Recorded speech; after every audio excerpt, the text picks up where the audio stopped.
Hola amigos, ¿qué tal? Stuart here from Spain Speaks with a week in review video.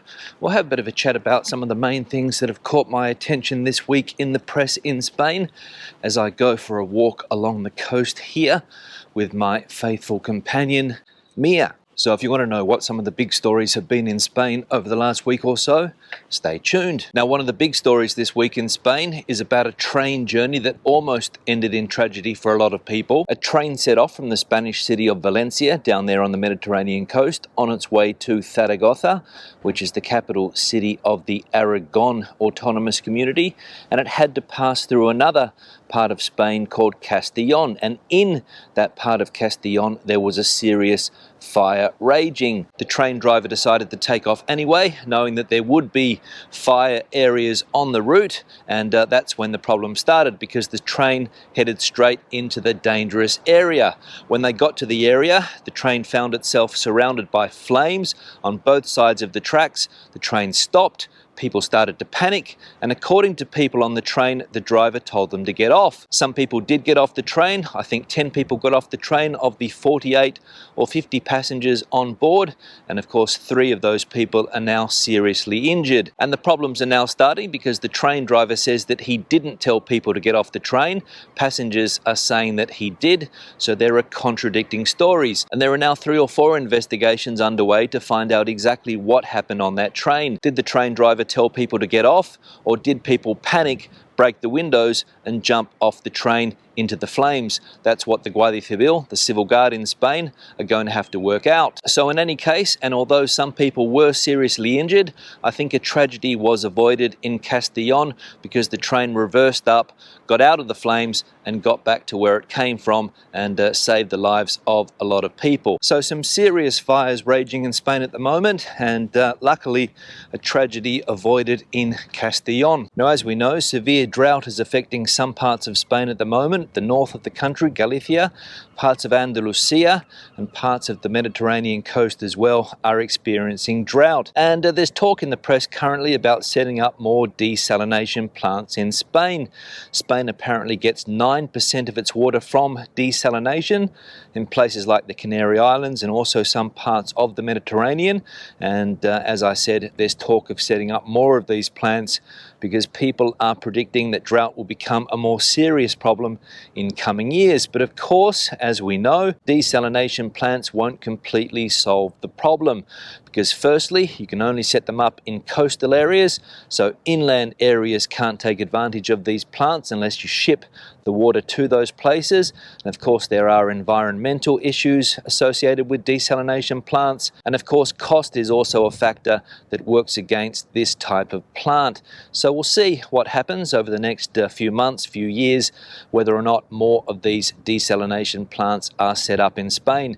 In Australia, there are a few, of course, because Australia had drought problems a few years ago, so the government went out and spent money on these plants. I think they were done by Spanish companies who apparently have expertise in this field, and of course, as I said before, 9% of Spain's drinkable water, or 9% of Spain's drinking water, comes from desalination, water from the sea that is turned into drinking water. So we'll see what happens if the drought gets worse and the government invests more money in this type of plant. We'll see.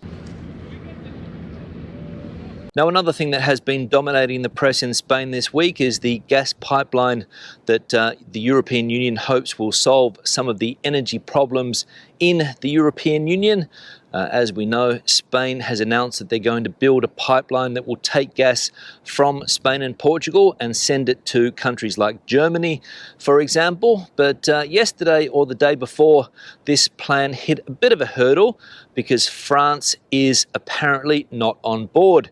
And the French government has said that this is not the solution to the current problems. So maybe European plans for this gas pipeline will be put on the back burner. I think this again goes to show just how difficult it is to get things done in the European Union. You can never get every country on board. If Spain has an idea, if Portugal has an idea, if Germany has an idea that they want to work together and get this gas pipeline done, France throws a spanner in the works. So again, showing just how difficult it is to get things done, or to get important things done in the European Union. Every country has its interests. Every country seems to think it knows what is best for the energy crisis. Spain and Portugal have a plan.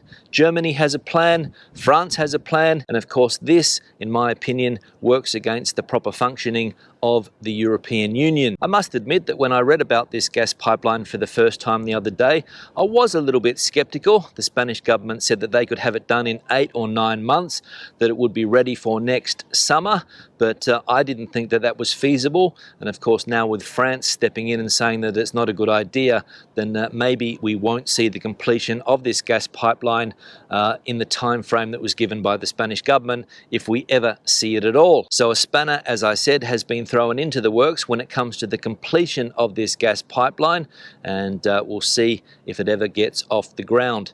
Time will tell. And the final thing I'm going to talk about today is whether or not another heat wave is forecast for Spain. Some people are saying that Spain is going to have another heat wave, or at least some parts of the country are going to experience high temperatures again. But the Spanish weather agency is saying that perhaps it's not going to be classified as a heat wave. And I'll tell you what characteristics make a heat wave in just a moment. But as we know, in Spain this summer, there was a heat wave in June, there was a heat wave in July, there was a heat wave in August, and what terrible heat waves they were, especially when it comes to nighttime temperatures. Unbearable nighttime temperatures that caused a lot of sleep problems for many, many people. Temperatures in many parts of Spain have dropped over the last week or so, bringing some welcome relief to many, many homes. But as I said, some newspapers are talking about an increase in temperatures again, maybe around the 40-degree mark in some parts of the country, especially down there in the south of Spain, Seville, Cordoba, in those hot parts of the country. So how are heat waves classified in Spain? It's a good question, and I'm sure a lot of people are asking that question. Well, according to what I have read, heat waves are classified when temperatures in a certain area are 10% above normal summer temperatures for a period of 5 days or longer. So back in June, the first heat wave in Spain was classified because the temperatures were 10% higher than the normal temperatures at that time of the year for 5 days or longer. Then in July, again, the same thing happened. August, the same thing happened, and people in Spain would know exactly what I'm talking about, because the heat this summer has been higher than in previous years and for longer. So that's how they classify heat waves in Spain, and no doubt other parts of the world as well. So an interesting fact. So I'll wrap the video up there. My microphone has just died, so I'm using the in-camera microphone, so sorry about the sound. Fantastic day here in Portugal, as you can see. Not a cloud in the sky, and a calmer Atlantic Ocean than we had the other day. Questions and comments, please leave them in the section below. Debate the video out as you normally do. Give it a thumbs up if you liked it, thumbs down if you didn't. I'll see you in the next one. Hasta luego.